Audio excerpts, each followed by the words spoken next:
আমার কাছে এটা শোভনীয় মনে হচ্ছে না, কারণ আমার বয়স 61। এর আগে যখন মিডিয়া ছিল না বা মোবাইল ছিল না বা ইন্টারনেট ছিল না, তখন আমরা ব্যানার ফেস্টুন দেখছি, তখন আমরা বুর্জি দেখেছি অন্যরকমভাবে।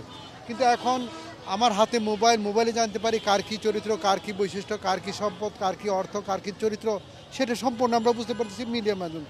গুগলে সার্চ দিলেও পাওয়া যায় যে কেন আমি ব্যানার ফেস্টুনে কিছু পরে থাকবো। একজন পথচারী আসতেছে রাস্তা পার হয়ে, তার মাথার উপর একটা ব্যানার পড়বে বা একটা ফেস্টুন পড়বে, তখন সে অ্যাক্সিডেন্ট করবে। চাইতেছি না এই ধরনের কোনো অ্যাক্সিডেন্ট হোক। আমরা এখন শহর কেন্দ্রিক হয়ে গেছি, তো শহর কেন্দ্রিক যদি প্রত্যেকটা শহরকেই পরিষ্কার পরিচ্ছন্ন রাখা উচিত, জঞ্জাট মুক্ত রাখা উচিত। রাজনৈতিক দলের প্রতি অনুরোধ, তারা যে এইভাবে বিরত থাকে জীবনে গুণী, তারা যেমন সচেতন থাকে এবং জনগণও সচেতন থাকে। যেমন ঢাকা পরিষ্কার সবারই দায়িত্ব, শুধু মিউনিসিপ্যাল কর্পোরেশনের দায়িত্ব না, জনগণের দায়িত্ব আছে এটা। এখন যে একটা অবস্থা এদেশের মানুষ ডিসিপ্লিনের ভিতরেই নেই। এখন একটা মানুষ যেভাবে চলতেছে, আপনি দেখেন এখানে যে ব্যানার ফেস্টন মানুষ যেগুলো দেখতেছে, তরুণ সমাজ এখন যে কোনো আইসিটির যে একটা যুগ, এই যুগের মাধ্যমে তরুণ সমাজ অলরেডি কিন্তু তাদের মোবাইলে সব কিছুতেই দেখছে এই ফেস্টন এগুলো লাগানোর পর দুই দল মিলে দ্বন্দ্ব হচ্ছে।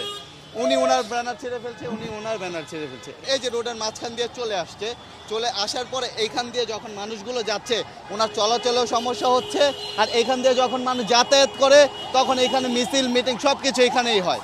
এগুলো যার একটা স্থান ঠিক করে দেওয়া উচিত। ঢাকা সিটিতে মানে মানুষ আমাদের সকলের জন্য খুব একটা ভালো উদ্যোগ।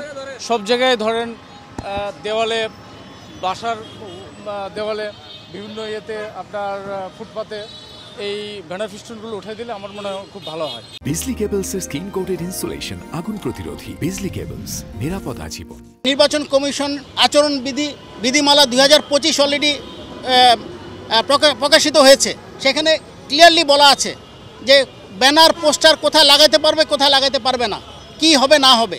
সো এটা সেখানে বলা আছে। আর 2 নম্বর হলো, আপনি জানেন যে আমরা সবাইকে অবগত করার জন্য গত 2 তারিখে আমরা একটা গণবিজ্ঞপ্তি দিয়েছি এবং তাদেরকে বলেছি যে আমরা আইনের ব্যাখ্যা দিয়ে বলেছি যে কেউ যদি অপসারণ না করে, তাহলে কিন্তু আইনত তাদের বিরুদ্ধে প্রয়োজনীয় ব্যবস্থা গ্রহণ করা হবে। সেভাবে আমরা তাদেরকে অবগত করেছি।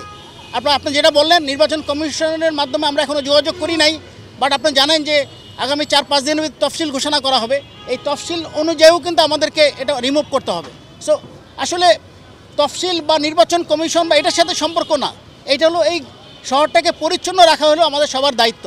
নিয়মিত কার্যক্রমের অংশ হিসেবে আমরা আজকে এই কাজটা করছি। যে এখান থেকে অনেকগুলি ব্যানার পোস্টার ছিল, আমার মনে হয় প্রায় 500-600 ব্যানার পোস্টার আমরা এই পর্যন্ত অপসারণ করেছি। এটা তো আমরা এটাই যে বললাম, আগামীকালকে সকাল ভোরে, আপনি জানেন যে এখন ট্রাফিক ব্যবস্থার জন্য আমরা আসলে স্মুথলি করাটা আমাদের জন্য একটা চ্যালেঞ্জ। সো আমরা আগামীকালকে সকাল এবং আজকে রাত থেকে এই কার্যক্রমটা কন্টিনিউয়াস চলবে। আমি আপনাদেরকে আহ্বান জানাবো, আগামী 7 থেকে 10 দিন পর আপনারা দেখতে পারবেন যে আসলে ঢাকা শহরের বর্তমান চিত্র এবং পরবর্তীতে ইনশাল্লাহ আমি এতটুকু আপনাকে গ্যারান্টি দিতে পারি, একটা পরিচ্ছন্ন শহর হিসেবে আমরা 7 থেকে 10 দিন পর আপনি উপহার দিতে পারবো। আমরা এখানে রাজনৈতিক ব্যানার বা অন্য কোনো ব্যানারকে আমরা সেগ্রিগেট করছি না। আমাদের আইন এবং বিধিমালাতে যেভাবে বলা আছে, আমাদের অনুমোদিত জায়গা ছাড়া আর কোথাও ব্যানার, পোস্টার, লিফলেট, বিজ্ঞাপন কোনো কিছু লাগানোর কোনো কথা না। সো আমরা ওই পদ্ধতি অনুসরণ করেই আমরা কিন্তু অপসারণ করছি।